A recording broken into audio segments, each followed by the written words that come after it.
औज़ुबिल्लाहिमिनश्शैतानिर्रजीम बिस्मिल्लाहिर्रहमानिर्रहीम। आज मैं मैथ्स क्लास 9 की एक्सरसाइज 2.4 क्वेश्चन नंबर 1 और पार्ट 4 एक्सप्लेन करूंगा। इसमें देखिए एक्सप्रेशन जो है वो फ्रैक्शनल है, यानी न्यूमिनेटर और डिनोमिनेटर पे कंसिस्टिंग है। अब अगर हम देखें न्यूमिनेटर में हमारे पास जो एक्सप्रेशन है उसमें 81 rays power n into 3 raise power 5 minus 3 raise power 4n minus 1 into 243, और डिनोमिनेटर में आप देखें 9 rays power 2n 3 raise power 3। हमने इसमें सबसे पहले 81, 243 और 9 को एक्सपोनेंशियल फॉर्म में कन्वर्ट करना है, यानी 81 को हम रिप्लेस करेंगे 3 रेज़ पावर 4 से, जबकि 243 को रिप्लेस करेंगे 3 रेज़ पावर 5। यानी 3 रेज़ पावर 5 का मतलब ये है कि अगर 3 को 5 टाइम्स मल्टीप्लाई किया जाए तो रिजल्ट हमारे पास 243 आएगा। इसी तरह अगर 81 में हम देखें 3 रेज़ पावर 4, तो 3 को 4 टाइम्स अगर मल्टीप्लाई किया जाए तो 81 आता है। तो इसी तरह डिनोमिनेटर में 9 को हम रिप्लेस कर सकते हैं 3 रेज़ पावर 2 से, क्योंकि 3 इंटू 3 इक्वल टू 9। बेसिस हमने सब में इक्वल करने, 81 को हम रिप्लेस कर देंगे 3 रेज़ पावर 4 से, और 243 को रिप्लेस कर देंगे 3 रेज़ पावर 5, और 9 को डिनोमिनेटर में रिप्लेस कर देंगे 3 रेज़ पावर 2 से। बेसिकली हम इन सब में बेसिस सेम कर लेंगे, और फिर बेसिस सेम करने के बाद लॉ ऑफ इंडिसेस या लॉ ऑफ एक्सपोनेंट या लॉ ऑफ पावर वो अप्लाई करेंगे। अब देखिए सेकंड स्टेप में 81 को रिप्लेस किया 3 रेज़ पावर 4 से, और ये 243 इसे रिप्लेस कर दिया 3 रेज़ पावर 5 से। डिनोमिनेटर में 9 को रिप्लेस किया 3 रेज़ पावर 2 जो कि 9 के इक्वल है। इसी तरह सेकंड फैक्टर उसी तरह ही रहने दिया, क्योंकि इससे मजीद सिंप्लीफिकेशन पॉसिबल नहीं है। अब लॉ ऑफ पावर अप्लाई करेंगे इस फर्स्ट फैक्टर पे न्यूमिनेटर में, यानी ये 4 जो है पावर n से मल्टीप्लाई हो जाएगी, और इसी तरह डिनोमिनेटर में भी लॉ ऑफ पावर अप्लाई करेंगे, क्योंकि 3 raise power 2 whole raise power 2n है। ये 2 जो विद इन ब्रैकेट है ये मल्टीप्लाई हो जाएगा होल पावर 2n से, यानी 2 2 ज़ार 4, जबकि न्यूमिनेटर में 3 रेज़ पावर 4 जब होल रेज़ पावर n से मल्टीप्लाई होगा तो 4n आएगा। यानी इसमें लॉ ऑफ पावर की एप्लीकेशन की गई है। बाकी एक्सप्रेशंस वैसे ही रखे जाएंगे, क्योंकि उनमें फर्दर कोई सिंप्लीफिकेशन पॉसिबल नहीं है। अब देखिए ये 4 जो 3 रेज़ पावर 4 था, ये लॉ ऑफ पावर की एप्लीकेशन से होल पावर n से मल्टीप्लाई हो गया, और इसी तरह डिनोमिनेटर में ये 2 जब इस 2n से मल्टीप्लाई हुआ तो हमारे पास 4n आ गया। अब इस एक्सप्रेशन में अगर आप गौर से देखें तो फर्स्ट टर्म माइनस से पहले ये फर्स्ट टर्म है। इस फर्स्ट टर्म में 2 फैक्टर्स हैं, 3 रेज़ पावर 4n और 3 रेज़ पावर 5। अब हम बेस को एक ही दफा लिखेंगे क्योंकि ये मल्टीप्लिकेशन हो रही, और 3 will be written once time, एक ही दफा, और पावर्स ऐड हो जाएंगी, इनकी बेसिस सेम है। Law of power of product जो है ये अप्लाई करेंगे। इसी तरह सेकंड टर्म जो माइनस के बाद है उस पे हमने लॉ ऑफ पावर अप्लाई कर दिया, law of power of product जो है, यानी आपके पास 3 raise power 4n minus 1 into 3 raise power 5, basis same है, ये भी 3 है और ये भी 3 है।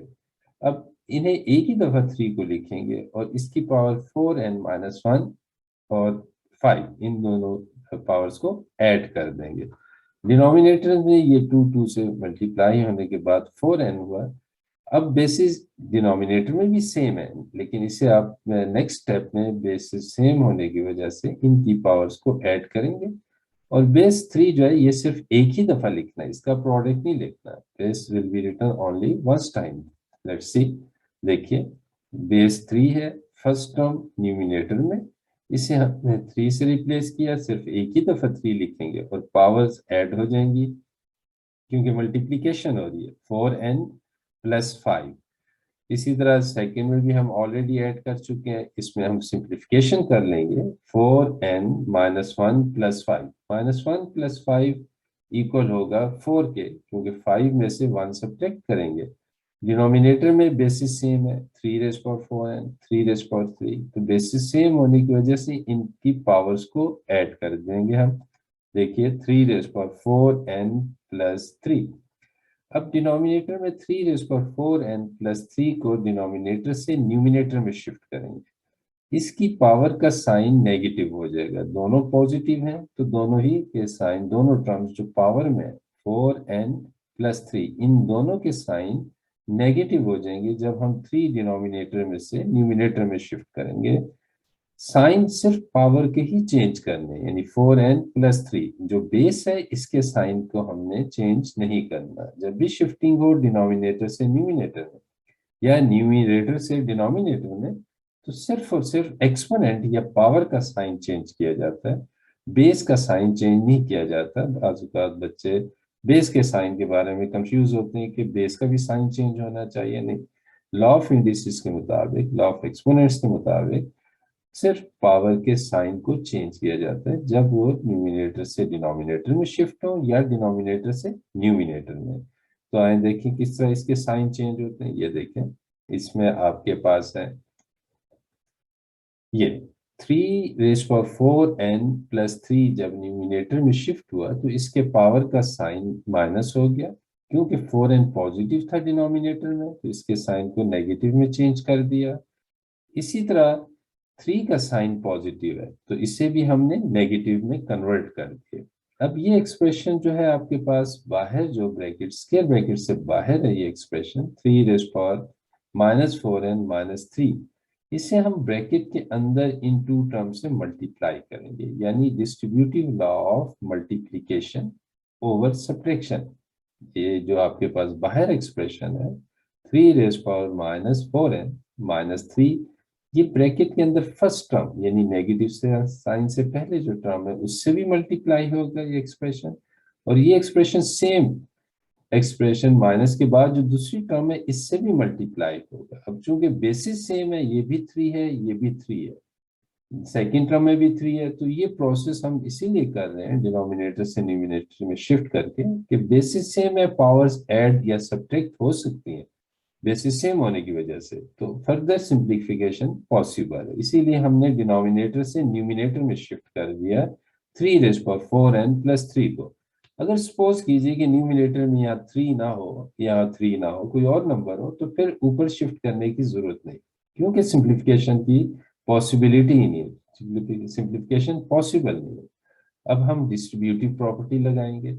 इस स्क्वायर ब्रैकेट से बाहर जो एक्सप्रेशन है इसे हम ब्रैकेट के अंदर दोनों टर्म से, माइनस से पहले और माइनस के बाद की टर्म से मल्टीप्लाई कर देंगे।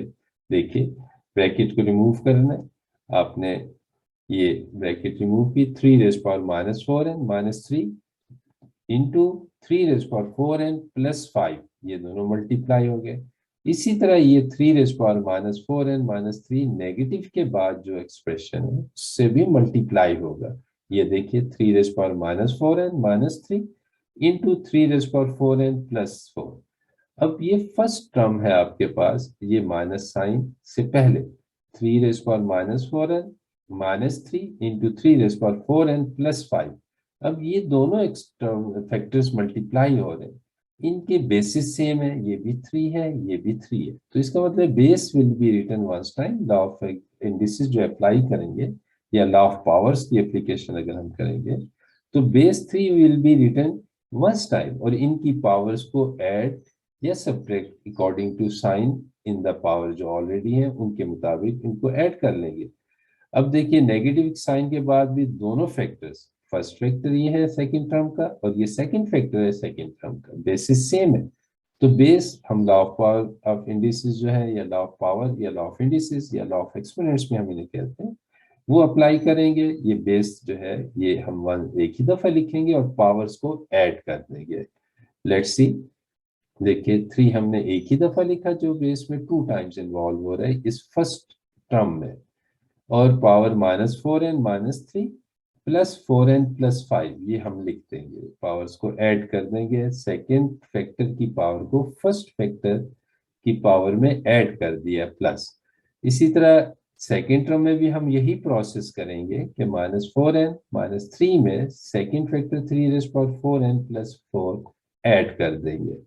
फर्दर सिंप्लीफिकेशन करेंगे, ये -4n है हमारे पास और ये +4n, इन दोनों को हम कैंसिल कर देंगे, -4n और 4n कैंसिल हो जाएगा। -3 को 5 में से आपने माइनस कर देना, 5 में से 3 को सब्ट्रैक्ट करेंगे तो हमारे पास 2 आएगा। इसी तरह नेगेटिव साइन के बाद सेकेंड टर्म में -4n और ये +4n, ये दोनों टर्म्स कैंसिल हो जाएंगी पावर में, और 4 में से 3 माइनस कर देंगे और रिजल्ट हमारे पास 3⁴1 आएगा। तो ये देखिए -4 और +4 इससे हम कैंसिल कर देंगे, इससे ये इस 4n से कैंसिल हो गया क्योंकि इन दोनों के साइन डिफरेंट है, एक नेगेटिव है और एक पॉजिटिव। सेम यही प्रोसेस हम सेकंड टर्म में पावर्स में करेंगे, -4n को 4n + 4n से कैंसिल कर देंगे, ठीक है। इसके बाद हमने नेक्स्ट स्टेप में -3 और 5 को भी सिंप्लीफाई कर लिया, जो कि 3 हमारे पास आएगा -3 + 5, 3 - 4, -3 + 5 = 2 है। देखिए 3⁴2 माइनस साइन लिखा है, ये साइन है इट इज 4 में से 3 माइनस करें तो हमारे पास 1 आता है।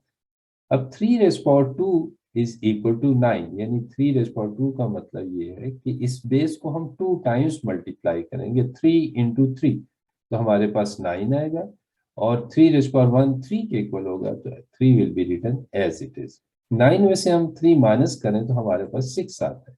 यही इसका सोल्यूशन है और इस तरह हम इसे सिंप्लीफाई करेंगे। Thank you so much.